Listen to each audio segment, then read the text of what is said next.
A blessed day, everyone. My name is Danica Arwan from BTB TET Electrical Technology 3D, and now I will be discuss about table of specification and written test. But before that, let us pray first. Let's bow our head and put ourselves in the presence of the Lord. Dear Lord and Father of all, thank you for ways in which you provide for us all. For your protection and love, we thank you. Help us to focus our hearts and minds now on what we are about to learn. Inspire us, your Holy Spirit, as we listen and write. Guide us by your eternal light as we discover more about the world around us. We ask all this in the name of Jesus. Amen. Good morning, class. How are you today, class? That's great. John Lloyd, can you please list down who are present and absent for today? After this class, can you please send me the attendance? Thank you. Before we will proceed in our discussion, what do you think you need to consider in my class? Anyone? Yes, Anilin? Very good. Be on time. And also your activity and assignment, you should also pass it on time. Another? Yes, Gerald? Respect. Very good. Anyone? Yes, John Lloyd? Just raise your hand if you want to talk. Anyone? No one? So okay, that's all. Let's go back first to the earlier topic of Sergio Maria Espinosa. I prepared here an activity. All you need to do is just only guess what is being asked. Like for example, if it is evidence plans or competency standard, just like that. Do you understand, class? Okay, very good. Let's start, class. The planning tool for institutional competency evaluation is the blank. Anyone who can guess? Yes, Anilin? Very good. It is evidence plan. Okay, next. Anyone who can read and answer? Yes, John Lloyd? Very good. It is observation method. Who can read and answer? Yes, Gerald? Very good. It is evidence requirement. I'll prepare here another activity. All you need to do is just only arrange the word or guess what's the word. Anyone? Yes, Anilin? Very good. It is specification. Another? Yes, Graciano? Very good. It is written test. The last one is who can guess? Yes, Flores? Very good. It is table. So, did you enjoy class? Okay, very good. So, what do you think our lesson for today? Anyone? Yes, Graciano? Very good. It is all about table of specification and written test. First, we will discuss about table of specification. Who can read? Yes, Anilin? Okay.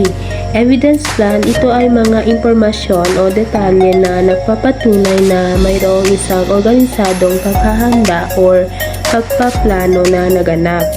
Dapat meron tayo basehan like mga dokumento, yung mga pag-aaral, kasi kapag wala ito, paano natin gawin yung mga written test, or kung walang ganito, magiging mahirap ito or hindi natin makahanda ng written test. After that, we are doing the evidence plan, so we can prepare the written test, but to ensure the validity of your test, you should prepare a table of specification so that all contents to be tested have a representative question.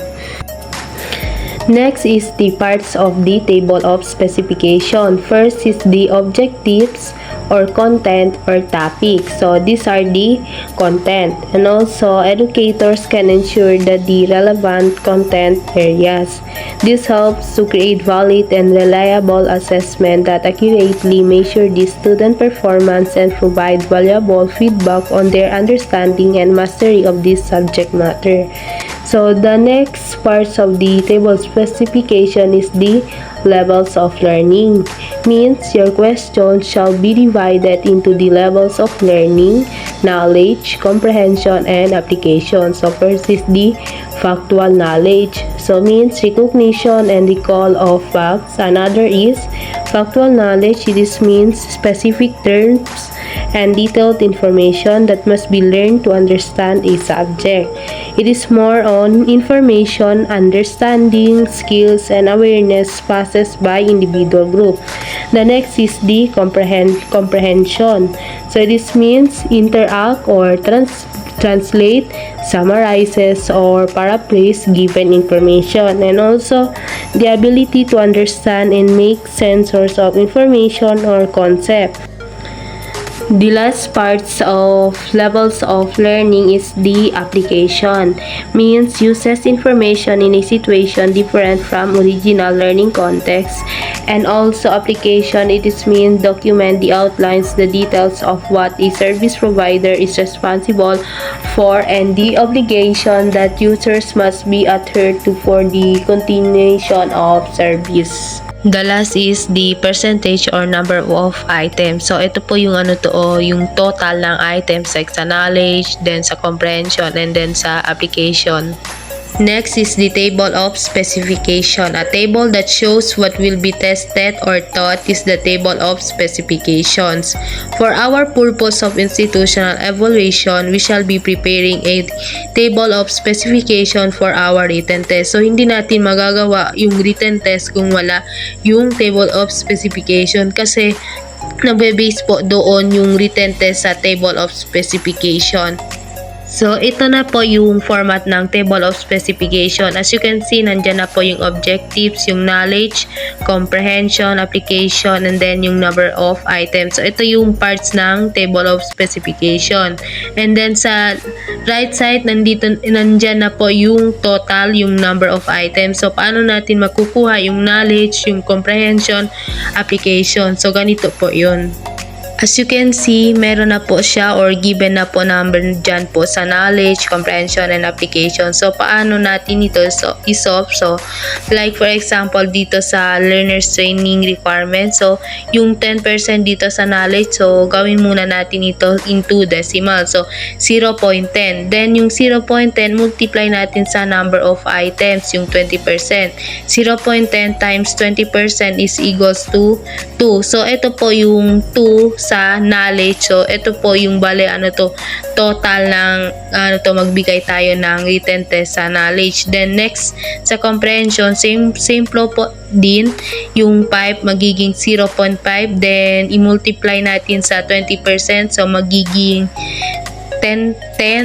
Then, yung magiging item sa written test dito sa comprehension is 10. Then, same dito sa application. So, magiging 10 din yung item sa written test dito sa application. So, dito banda sa application, ito talaga yung pinakamaraming items. So, same lang po dito hanggang sa baba. Then, after that natin i-solve. So, yung total is kailangan natin lang yung total, yung knowledge. Like, for example lang to, 25 plus 35 plus ganon. Then, yung total ng items, yun din yung gagawin natin sa written test. Pagkatapos natin gawin yung table of specification, so pwede natin proceed dito sa written test. And then, ito yung written test, diba? Familiar na ito sa atin. So, pagkatapos natin mag-discuss yung mga lesson, so, meron talaga yan written test kasi dito yung nagbe-base kung may naintindihan ba yung mga estudyante. So, paano natin gawin yung written test? So, yung written test dapat validity siya, reliability. Yung validity dapat accuracy measure siya, and then yung reliability, ito yung consistent measure.